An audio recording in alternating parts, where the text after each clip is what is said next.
Thank you Lord at thank you sa araw na ito na nakarating ako na safe at thank you talaga dahil di ako na short sa pamasahe. Actually, I am an artist from Viva. A sexy star, yes. For sure, people will.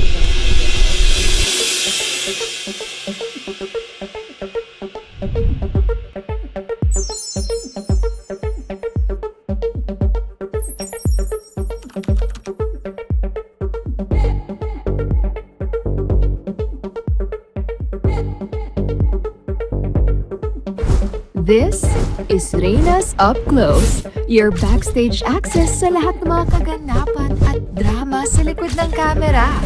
Ito ang kwento ng Reyna Filipinas. Raw, unfiltered, unmasked. Here's the tea!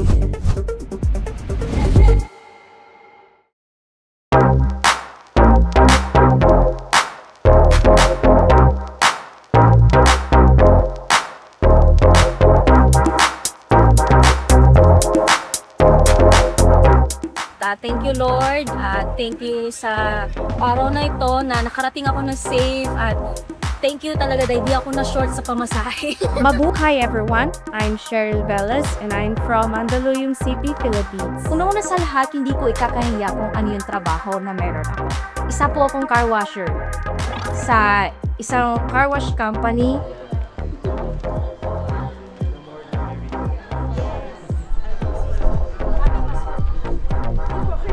Nung sumali ako ng Miss Grand Philippines 2023, tapos hindi ako nakapasok. Kasama ko siya sa screening, si Herlyn Butol. And then, biglang may lumapit sa amin ng mga media na habang nag-uusap kami ni Herlyn, sige, doon ako nag-trending.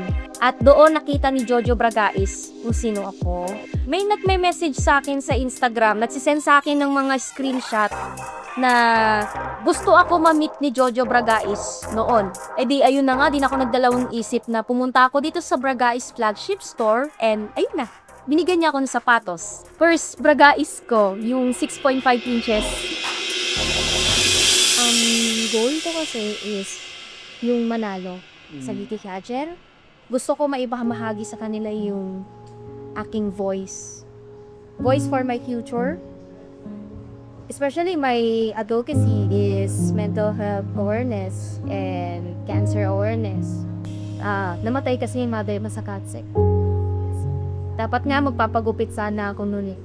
Kaso namatay ka agad siya. Dapat nga magpapakimotherapy siya nung time niya. Wala. Hindi na siya na-chemotherapy kasi hindi na siya umakot. Ever since nang nag-trending ako, hindi ako nagpagupit.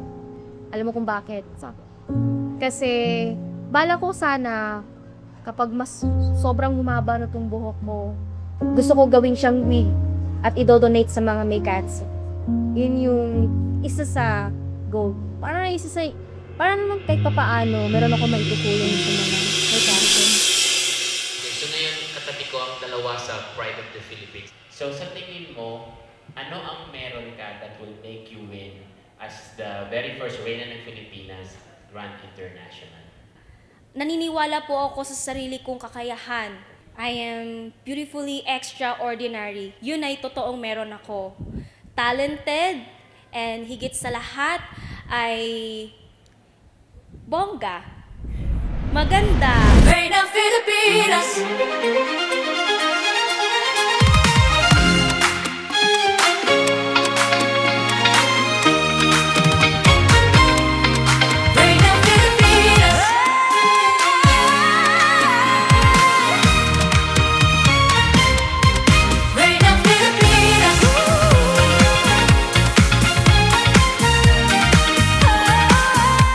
Hindi makilabahan. Kasi inisip ko, ba't naman ako kagabahan? Mga judges lang sila. Ako ay isang candidate lang. So, dito lang ako, magbabaka sakali lang. Bakit ako? Dahil ito yung gusto ko. Dahil naniniwala ako sa sarili ko na kaya ko harapin ang lahat. Kasi hinarap ko na yung mga pagsubok sa buhay. And this time, haharapin ko ang lahat ng mga journey ko here in Reyna Filipinas. Ito lang, hindi siya add value. Para mo ng mga We can add value to the brand to elevate, at least make it make it better than the previous one. The question is, will she contribute to that? Parang question mark. Yeah, hey, fuck what you heard about me. Everything I'm doing, wanna bite me. I'm the prototype, you wanna get like me. Ain't no Gucci on my body, but I'm so icy. Sahara Manatiga, 25, Mabalacat City, Pampanga. I am ready to walk, talk, and inspire. Actually, I am an artist from Viva, a sexy star, yes. 16 na ang nagagawa.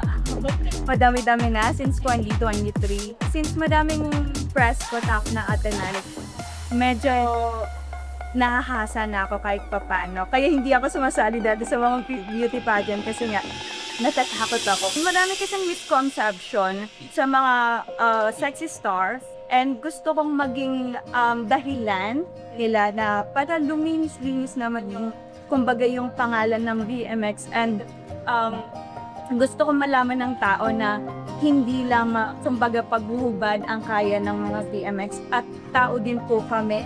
May pinapaaral ako. I may not able to go, to go college, she's studying college. I am proud that I'm helping my 3 siblings who's studying in college now.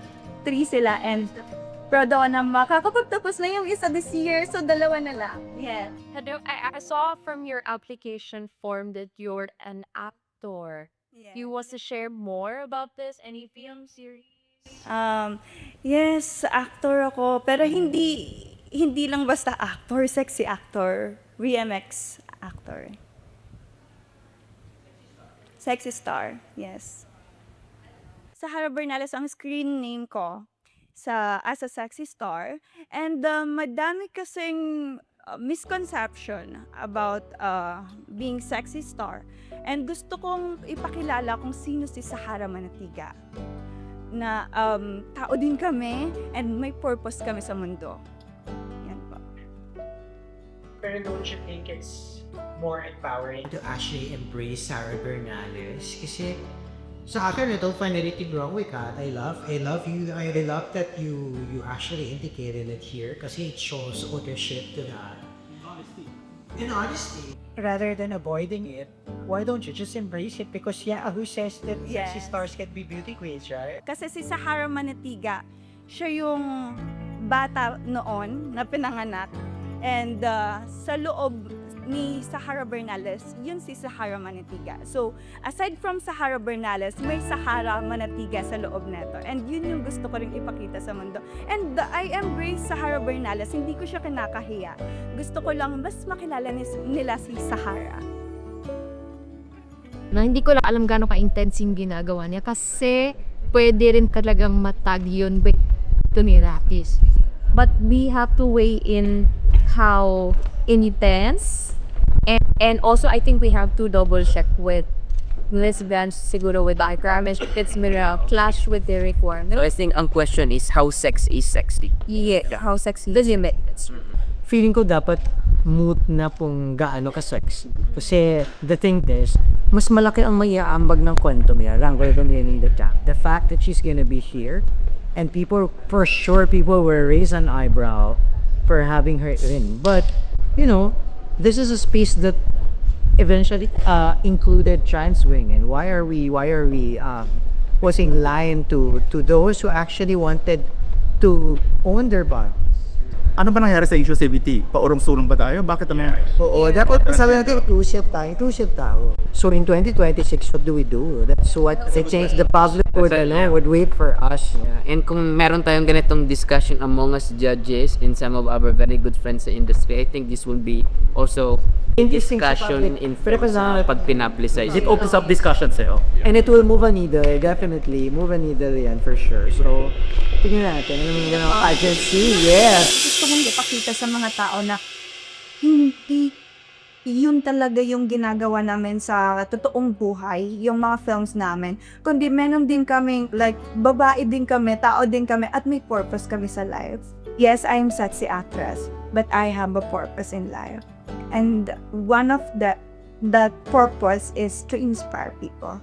So, lagi ko sinasabi na ibang Sahara ang makikita nila dito. If ever makapasok ako. So, pasabog talaga. Ibang-iba. As in, kasi hindi ako kilala ng tao as beauty queen. So, papakita po kung sino ako. Wow! Mata na!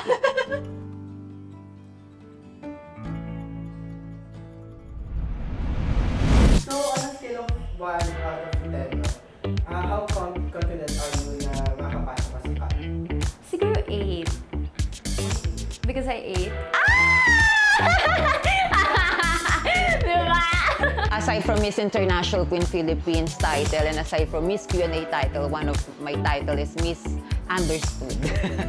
I was so full of self-doubt and my confidence crashed throughout that pageant. So Reina Filipinas.